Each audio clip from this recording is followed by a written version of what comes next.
Hello दोस्तों, study आपसे दूर नहीं चैनल में आप सभी को स्वागत है। आज हम लोग मैट्रिकुलेशन प्रश्नावली 1.3 का प्रश्न संख्या 2 निश्चित कीजिए कि 3 + 2√5 एक परिमेय संख्या है। इसको सॉल्व करेंगे। इसमें देखते हैं सबसे पहला कंडीशन क्या है। तो इस टाइप के प्रश्न को हम कैसे सॉल्व करते हैं और जो कि आपके एग्ज़ाम के लिए बहुत ही इम्पोर्टेंट है। चलिए इसको सॉल्व करते हैं। तो सबसे पहले हम लोग करेंगे क्या, ये जो दिया है अपरिमेय संख्या, तो इसका विपरीत मान लेंगे। तो क्या लिखेंगे, माना कि 3 + 2√5 एक परिमेय संख्या है। परिमेय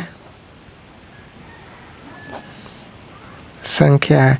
अब इतना मान लिए तो इससे संबंधित कुछ तथ्य को भी लिखना पड़ेगा। अर्थात हम इसको क्या लिख सकते हैं, 3 + 2√5 को किस रूप में लिख सकते हैं, p/q के रूप में, क्योंकि हमको पता है परिमेय संख्या किस रूप में होता है, p/q के रूप में होता है।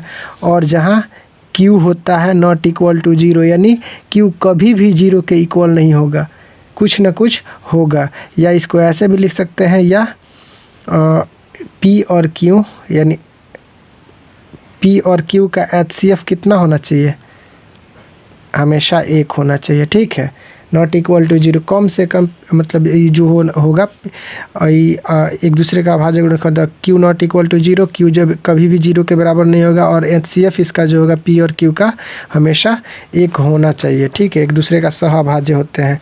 तो इसके बाद से हम लोग लिख लेंगे इसको। क्या इसको ऐसे लिख सकते हैं, जब ये है तो आप लोग को पता है कि 3 हमारा क्या है, परिमेय संख्या है, तो उसको उधर कर लेते हैं। इसको ऐसे लिख सकते हैं, 5 बराबर जब p/q -3। तो आप लोग को पता है कि किसी भी परिमेय संख्या में से अगर परिमेय संख्या घटाते हैं तो हमारा सदैव आंसर क्या होता है, परिमेय होता है। किसी भी परिमेय संख्या में अगर परिमेय संख्या से भाग देंगे तो भी परिमेय, अगर गुना करेंगे तो भी परिमेय। तो ये तो आप लोग को पता है, तो इसको ऐसे कर सकते हैं। और आप लोग को पता है जब कोई भी डिजिट यहाँ पे दिख रहा है आपका 2 क्या है, परिमेय है, और √5 ऐसे अगर देखा जाए तो इसको छोड़िए, दूर हमारा क्या है, परिमेय संख्या है कि नहीं है। तो जब इधर गुना में है, बराबर के इधर हम इसको ट्रांसफ़र करेंगे तो क्या हो जाएगा, यानी इसको ऐसे लिख सकते हैं -3 बट्टा 2 लिख सकते हैं। ठीक है, इसको ऐसे लिख दिए।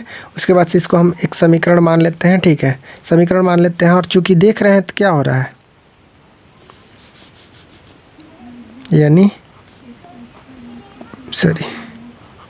p/q -3 बट्टा 2, p/q -3 सबका बट्टा 2 एक परिमेय संख्या है, एक परिमेय संख्या है। जब ये परिमेय संख्या है, वह हम जानते हैं,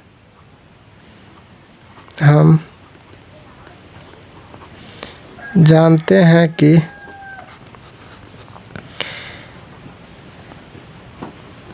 जो √5 है एक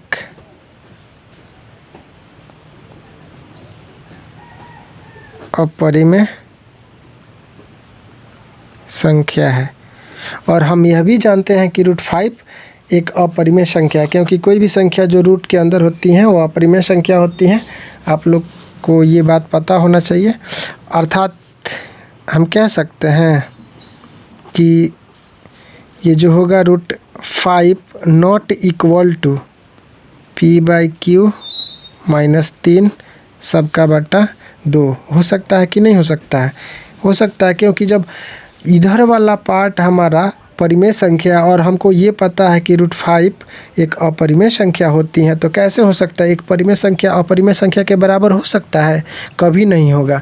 अतः हमारी मान्यता क्या हो रही है, अतः हमारी मान्यता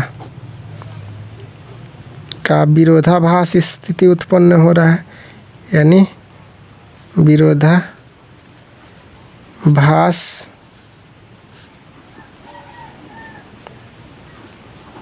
स्थिति उत्पन्न हो रहा है,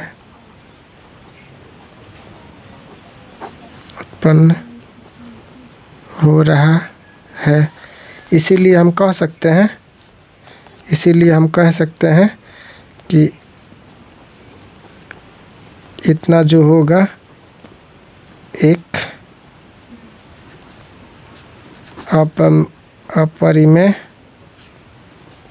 संख्या होगा। यही तो हमको करना था, यानी जो दिया गया स्थिति है उससे क्या कंडीशंस उत्पन्न हो रहा है उसी को हमको बता देना था। जब हमको ये पता है कि अगर कोई भी संख्या, कोई भी, यहाँ पे देखिए जब ये हम बोले हैं यहाँ पे p/q के रूप में, यानी p/q के रूप में परिमेय संख्या होती है। और परिमेय संख्या में से अगर 3 हमको पता है, 3 परिमेय संख्या, तो परिमेय घटाएंगे तो परिमेय ही होगा। और इधर से, और ये भी आपको बात पता है कि किसी भी परिमेय संख्या में परिमेय संख्या से, यानी ये पूरा आपका परिमेय हुआ, तो परिमेय में फिर 2 हमारा परिमेय है, तो 2 से भाग करेंगे तो ये पूरा पार्ट भी तो परिमेय होगा। तो ये हमको पता है, चूँकि इतना हमको पता है कि एक परिमेय संख्या है, तो वो हम जानते हैं कि √5 क्या है, एक अपरिमेय संख्या है। अर्थात यह कह सकते हैं कि √5 नॉट इक्वल टू p/q -3 का होल बटा 2 हमारा इक्वल नहीं होगा, क्योंकि कभी भी अपरिमेय एक परिमेय के बराबर नहीं होगा। अब हम कह सकते हैं कि देखिए, अगर लिखते हैं ये आपके बराबर है, कभी होगा बराबर नहीं होगा, जेन्युइन बात है। तो परिमेय संख्या अपरिमेय संख्या के बराबर नहीं होता तथा हमारे मान्यता का विरोधाभास स्थिति उत्पन्न हो रहा है। यानी हम माने थे क्या, ये पूरा जो है एक परिमेय संख्या है, चूँकि यह हमारी मान्यता का विरोधाभास स्थिति उत्पन्न हो रहा है, तो क्या होगा, यानी जब उल्टा मान्यता आ रहा है तो अपरिमेय संख्या होगा, जाहिर सी बात है। यही हम लोग कर देते हैं। चलिए, अगर आप लोग इस वीडियो पर नए हैं तो मेरे चैनल को सब्सक्राइब करें और वीडियो को कम से कम एक लाइक ज़रूर करें। चलिए, मिलते हैं नेक्स्ट वीडियो में, तब तक के लिए थैंक यू सो मच।